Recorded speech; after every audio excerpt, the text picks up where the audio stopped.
중고등 여러분, 안전하고 편안한 나날 보내고 있죠? 기도하고 시작할게요.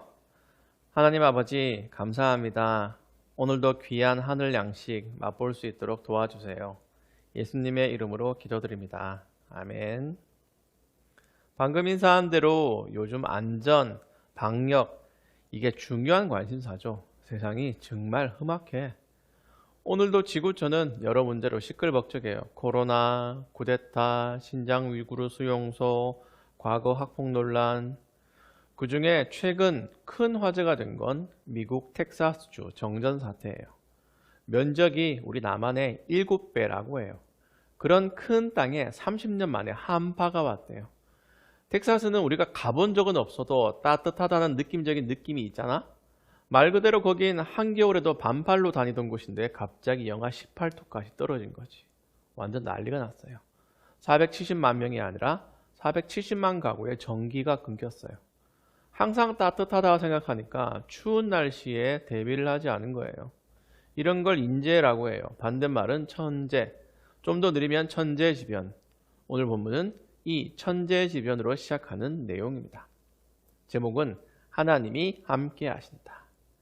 그리고 매일 묵상에서는 이걸 두 문단으로 나눴는데 내가 보기엔 세 문단이에요. 여러분이 한번 찾아보세요. 본문을 찬찬히 읽으면 어디가 내용이 다른지 발견할 수 있어요. 너무너무 쉬워. 성경이 친절하게 쉼표를 적어놨거든. 무슨 말일까요? 일단 읽어요.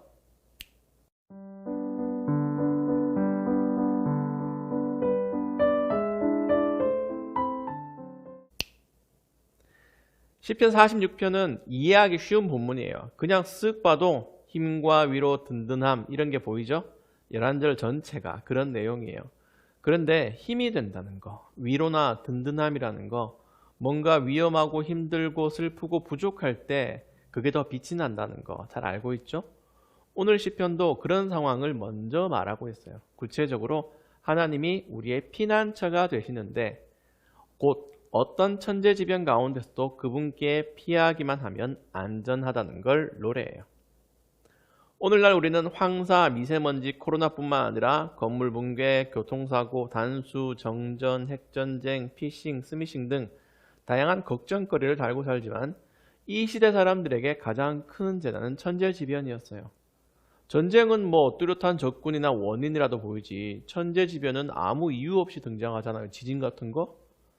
2절부터 3절에 땅이 흔들리고 지진, 산들이 바닷속에 무너져 내려도 산사태, 바닷물이 넘실거리고 파도가 치고 사나운 바다에 산들이 흔들려도 태풍, 이런 것들이 들이닥칠 때 사람들은 얼마나 공포에 떨었을까요? 이게 이 시편을 쓴 시대에 표현할 수 있는 가장 큰 재난이었을 거야. 그래서 1절에 어려울 때에 언제나 우리를 돕는 분이 하나님이시라고 고백하고 있어요. 그냥 피난처가 아니라 가장 위험하고 어려울 때 피난처가 되시는 하나님을 고백한 후에 끝에 셀라라고 쉼표를 찍었어요. 그래서 오늘 본문이 세 문단이라는 거야. 각각 3절, 7절, 11절 끝에 셀라가 들어있어요.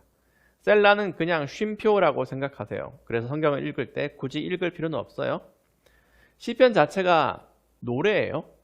우리가 어떤 민족인가요? 예로부터 가무에 능했고 요즘은 노래방, 블루투스 마이크, 코노를 사랑하는 민족이지. 그래서 뭔가 찾을 때에도 노래하잖아. 양말이 어디 있을까? 점심을 생각하면서도 오늘은 뭘 먹을까? 참치, 김치, 된치, 장아찌 라임 넣었어. 마치 그것처럼 시편도 그냥 읽지 말고 멜로디의 리듬감 좀 살리고 라임의 펀치라인까지 가미해서 읽어봐요. 색다른 맛을 느낄 거야. 이 시대에는 시편이 성전 음악으로 쓰였는데 셀라도 그때 악상 기호 중 하나로 사용했을 거라고 보면 됩니다. 이 셀라로 문단을 구분하면 첫째 문단은 피난처가 되시는 하나님, 둘째 문단은 하나님이 피난처가 되시는 이유, 셋째 문단은 하나님이 피난처가 되시는 근거라고 제목 지을 수 있어요. 그러면 여기서 궁리해보자. 둘째 문단 4절부터 7절에 하나님이 피난처가 되시는 이유를 알려주는 중요한 단어가 있을 거야. 그게 뭘까요? 오랜만에 이벤트.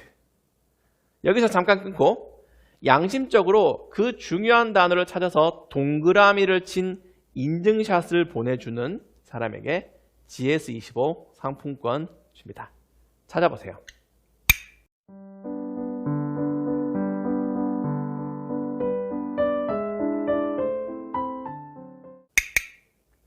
답은 성소예요. 성소는 거룩한 장소라는 뜻인데 왜 거룩하냐?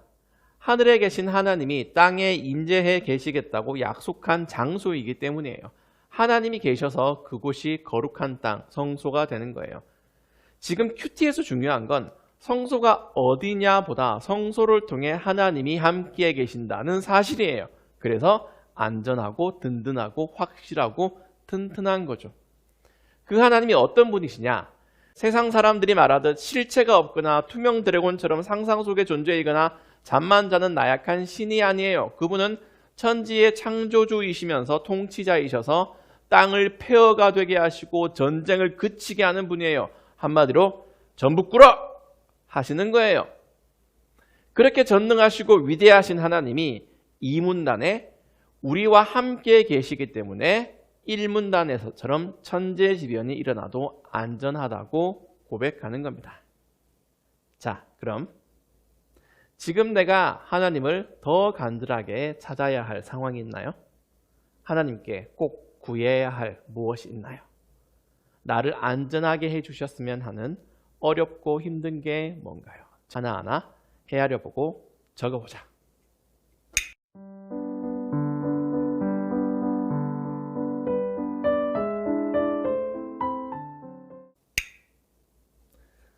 자, 여러분 잘 헤아려 봤나요? 여러분이 그 모든 것들을 가지고 하나님께 기도할 수 있는 것에 제한은 없어요.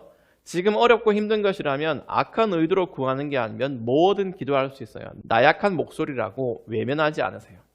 10절에 조용히 하여라. 내가 하나님인 것을 알라. 나는 모든 나라들 위에 높임을 받을 것이며 지구상에서 가장 높은 자가 될 것이다 라고 하세요. 이게 하나님의 말씀이에요. 가만히 있으라고. 전문가가 나서서 무슨 일을 할 때에는 여러분 가만히 있는 게 도와주는 거예요. 인생의 전문가는 내가 아니라 하나님이세요. 그래서 조용히 기도하고 가만히 서서 보기만 하라고 말씀하시는 겁니다. 얼마나 좋으신 하나님인가요? 하나님은 전능하신 아버지 천지의 창조주이시면서 항상 나와 함께 하겠다고 약속하신 분이에요.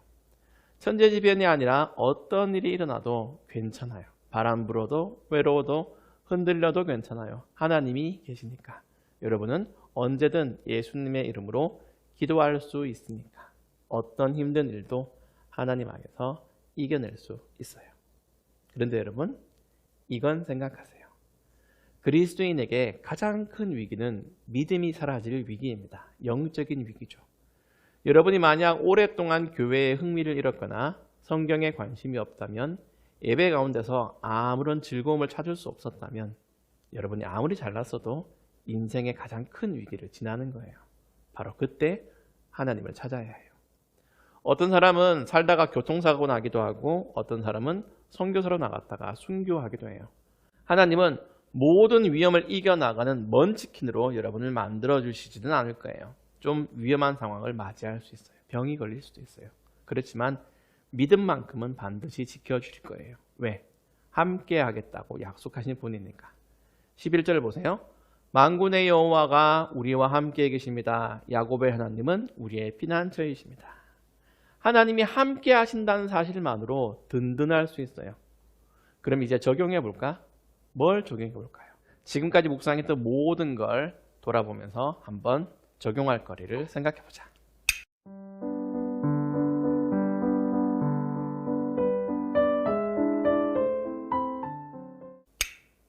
지금 어려운 문제들로 기도하기, 하나님께 감사하기, 나 혼자 이리저리 뛰면서 해결해 보려고 했던 건 내려놓고 잠잠히 하나님만 바라기 등 적용할 거리가 정말 많을 거예요. 그중 내가 제안할 적용은 믿음 지키기입니다. 우리는요, 좀 못 살아도 돼요. 좋은 집에 안 살아도 되고 집에 플스 닌텐도는커녕 컴퓨터 한 대 없어도 됩니다. 못 놔도 괜찮아요. 키 작은 거 무슨 상관이에요. 뚱뚱해도 상관없어요. 집이 좀 사는 것 같지만 공부를 못해.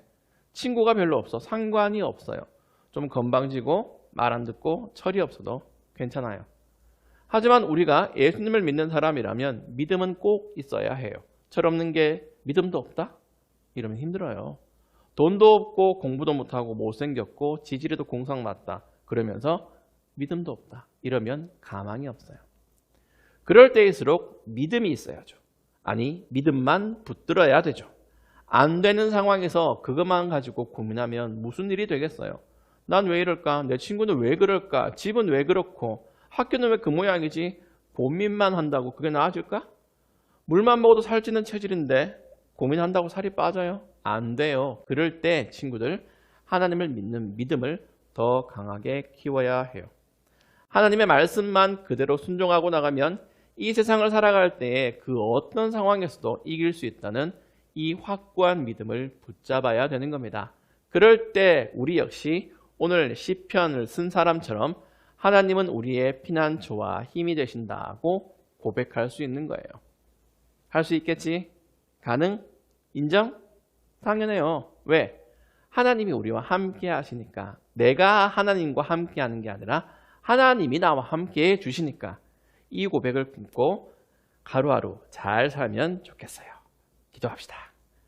하나님 아버지, 담대하게 용감하게 이 세상을 살아갈 수 있도록 높은 자존감으로 이 세상을 이겨나갈 수 있도록 도와주세요. 예수님의 이름으로 기도드립니다. 아멘. 그럼 여러분, 우리 다음 시간에 다시 만납시다.